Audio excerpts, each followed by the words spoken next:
Hi guys, in today's video I would like to showcase something quite awesome, because in my last seed spotlight I spotlighted a seed where there's an ocean monument right next to a witch hut. The seed of this you can find again in the description.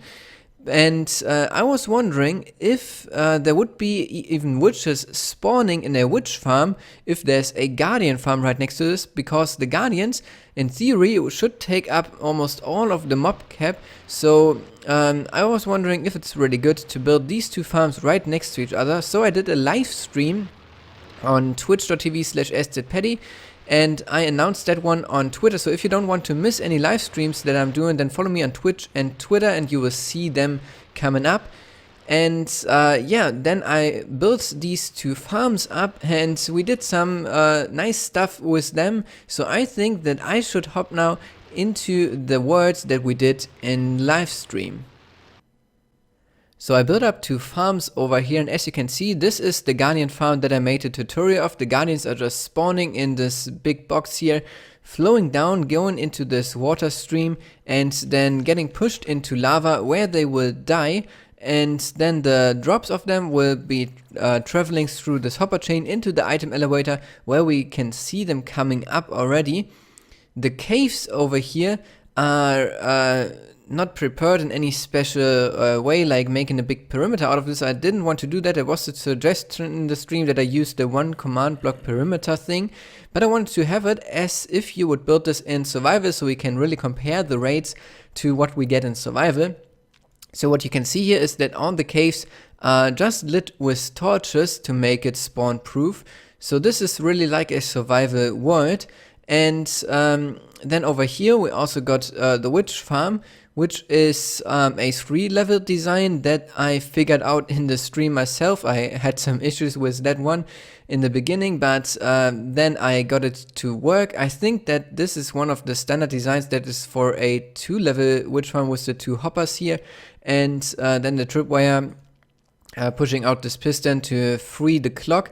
And if I go back to game mode 1, we can see that working. When I step into the tripwire, the blocks will start moving, and that is how we make the witches spawn. Maybe if I stand over here we can catch some on camera spawning, but in general the rates of this farm were quite awesome. If we take a look here, we've got our chests where we sort stuff. So we've got the prismarine shards, crystals, fish, then ink sac, because we also get that from the Guardian farm.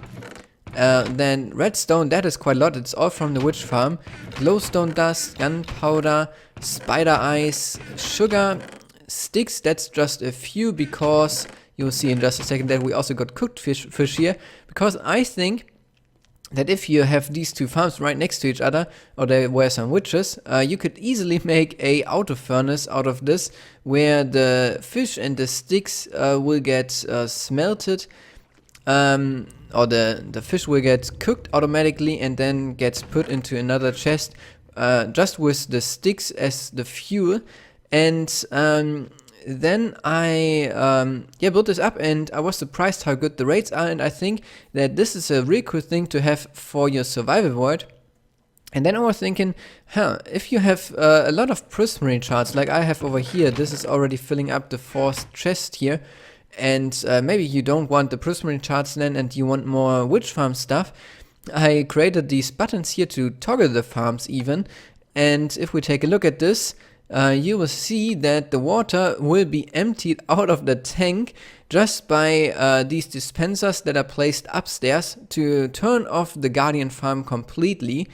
And that opens up a lot of possibilities for this area as a base, because then you could have also other mob farms, like a normal mob farm. You don't have to build it in the sky because you already lit up the area around, so you can just have a toggleable mob farm somewhere around here, for example, and then choose which farm should be running at a certain time and which shouldn't.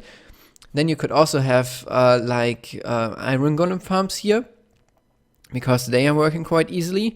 Then you could have a gold farm just with portals, because the pigmen that are spawning in the portals are not affecting the mob cap, so that could be running here all the time. So you also get the mob drops, the iron and the gold. And then you could also build up farms with villagers, so a automatic carrot bread and potato farm, which is quite a lot of automated farms that are just running without you doing anything. And as you can see now, there are more witches spawning in the witch farm, and I think with this little improvement to the Guardian farm, it is really a good thing to build these two farms right next to each other if you have the structures. And I think that this is a quite nice place for building up your base. Also, I made this toggleable, but right now it's just for day because we are using daylight to turn it off. You could maybe do something else. I tried lava, but lava was burning then my fences. So you might figure out another way to turn this off. This is just for this example world. And I want to show you now how it looks if we turn on the Guardian farm, because this looks quite epic. And yeah, my feedback on this is that it's really possible to build these two farms right next to each other. Both of them will be creating drops while you are AFKing around here. And of course, I will put a void download link for this in the description, so you can test it out yourself, maybe add the additional farms that I just talked about, or just have a look how good the rates of these farms are. But that's it from me. I hope that you enjoyed this little showcase and this little experiment with the two farms. If so, then feel free to leave a like, subscribe to my channel if you haven't already, and share this video with your friends. And I hope then to see you in the next video. Until then, have a great day.